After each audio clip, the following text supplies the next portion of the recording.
Alright, so the first map's going to be the Biolab, which is pretty good for 3v3, as you can see. You'll be able to see in a lot more detail in a minute. You have kind of like separate mains but shared expansions, so if you expand quickly you can always pull your army together, which is always a good idea in team games. You often lose when your armies are separated, so I'll show you what I mean in just a second as everyone loads in. It looks like that way was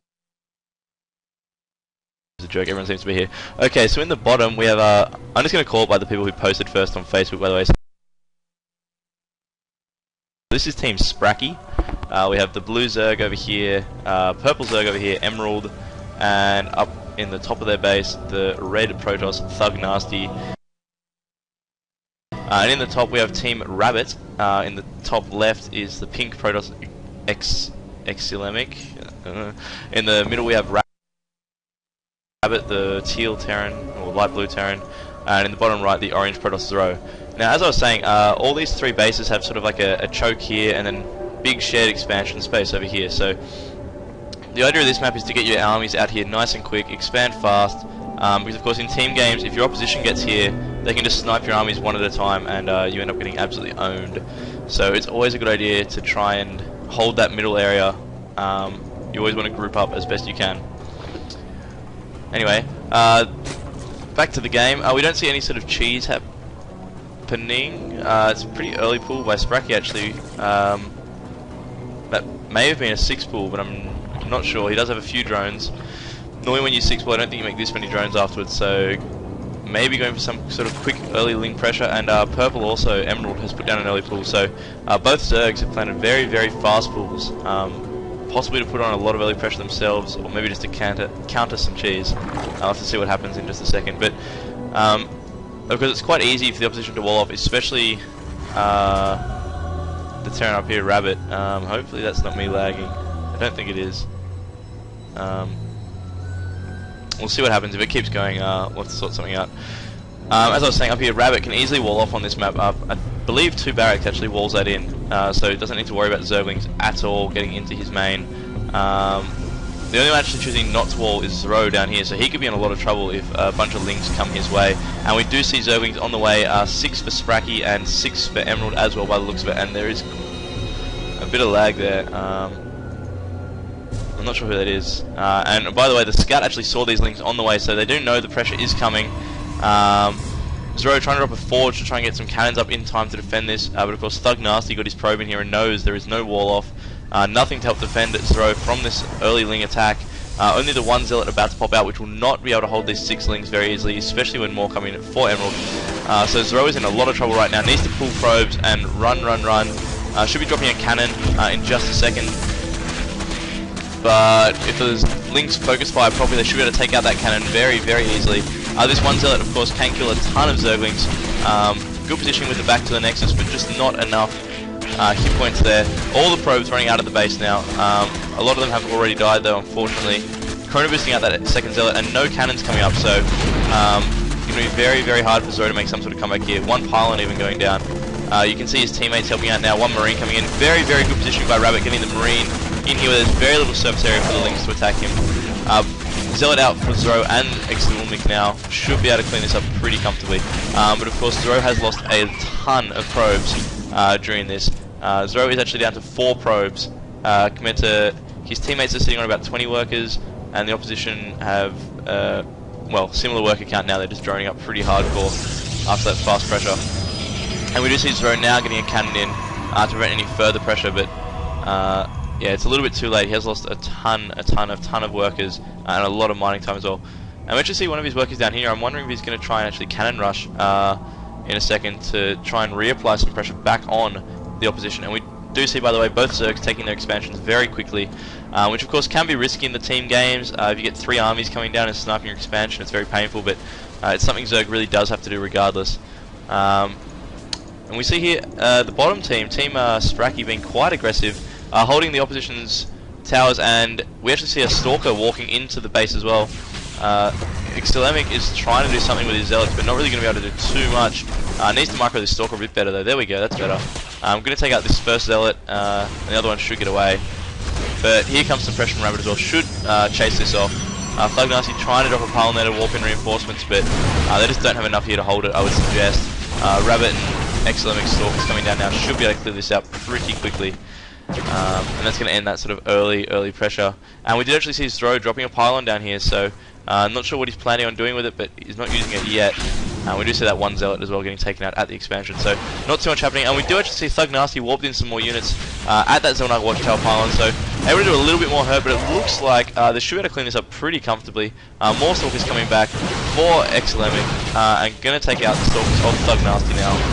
No concussive shells for these Marauders, so that one Stalker will not get away because it's not microed. And we see just a lot of aggression going on here by the South team, but I still maintain the top team should be able to hold this pretty comfortably. Just need to keep pumping units, and when they take that pylon out, this pressure should be over. Those Zealots are doing a ton of damage, by the way. You can't not micro Stalkers against Zealots. Zealots just hurt way too much. And there goes all those Stalkers. They are down now. So that's good. And actually, Sprakky accidentally floating an Overlord over, so that's not a good idea. We just see this pylon down here. I do not know if it's actually been scouted yet. Oh, it has, so he should be able to come and take that out in just a second. No, sorry, that's the same team. So obviously they're putting down forward pylons, the top team, to try and get some sort of early pressure as well. The Zealots coming down to take out these Speedlings. The Speedlings aren't going to do anything really. So here comes the counter pressure into the Sprakky's base, Sprakky's expansion. And you can actually see he's been so obsessed with putting pressure on, he's actually got no saturation at this expansion. So it's basically just a second hatchery. He could have dropped that in base and it would be a lot safer than this. And here comes the push. The Queen is definitely going to go down straight away. The hatch waiting for all these Lings to pop, but Lings aren't going to be too strong here. Fortunately, there's some Roaches here for Emerald to help clean up. And it looks like they will repel this. A pretty average force field, to be honest there. Not really trapping any units, but that's okay. They have scared off the push. You can see forcing them to run back and a chance to regroup finally. And if we actually look at the supplies, the three teams at the bottom are on about 50, 70 and 40 supplies, whereas the top teams are on about 50, 20 and 54. So in terms of supplies, the south team is leading. Slightly, Zero is still yet to come back into the battle really. But we do see a Dark Shrine dropping down now, so obviously going to try and go for some DTs and see what sort of hurt he can lay down with that. We've actually looked down the south as well. None of these players actually have detection just yet. There is a lair for Emerald, so we can morph an Overseer very easily in order to detect the Dark Templar, but no actual detection out on the map right now. So these DTs could lay down a little bit of hurt. And Sprakky, by the way, trying to run by with Lings, lay down a little bit of pain, but getting a few of them actually caught there. Really smart warp in by Exilemic to block that little choke there. And here we go, running into the Terran base, who left his wall down by accident. Going to get into the SCV line, but with only 5 Lings, he's not really going to do too much hurt. I don't actually think he killed a single SCV. Oh, no, didn't kill a single SCV, I don't think. So yeah, not too effective, just annoying really. And again, the really smart warping, they should hold position that Zealot so that the Lings can't get through. And these Lings are just going to get thrown away. Sprakky needs to stop being quite so aggressive. He's just throwing his money away at the moment. And his Queen only just about to emerge at this expansion. And the Lings make it back home safely. And I do not believe that South team knows about... Oh, they do know about this pylon. They just decided not to take it out, which is an interesting decision. We just see Emerald, by the way, throwing down his second expansion, or third base in total, down here at this far away expansion, which is pretty good. And by the way, hang on, sorry, here we go. The DT is coming into the base now. Still no detection up for any player on this team. He should send 1 DT to each base. Or he can send them all to Sprakky's base. Sprakky does have the lair up, and he's getting a Spire, but there is no Overseer morphing just yet. He needs to turn one of those Overlords to the ground. There we go. The Overseer Cocoon comes straight away. But he's actually targeting the lair with those DTs. They do amazing DPS, but I do not believe they're going to get it. The Overseer should pop out in just a second and be able to take those down. There we go. 1 down, 2 down, and there goes the 3rd one. But he did do a lot of damage to that lair, and we do see now more DTs coming in, along with this bio army of RabbiT and the Protoss Warpgate army. Going to come down and lay down some hurt on this expansion. So he didn't get the lair, but he should get this expansion hatchery down if he focuses it down. There we go, that hatchery is dead. tHugNasty coming across to try and help out now, but you can't engage one at a time in 3v3s. 1 army versus 3 is never going to win. They need to wait for all of them to regroup and come in together. Here they come. Here comes the big Roach from Emerald and a lot of Lings from Sprakky. but will it be enough? It looks like they should hold this. Really nice surround on the Lings there, letting those roaches get a nice concave on them to take those out, and there goes the DT as well. So the south side looking in pretty good touch at the moment, very comfortably dealing with that push. Sprakky does need to re-expand here. Yeah, Emerald actually not utilising this south base just yet, and the top team, Team RabbiT, only just expanding now. As you can see, very little saturation except for Exilemic up here. The north side really doesn't have much going in terms of an economy at the moment, but hopefully they're going to fix that up in just a second.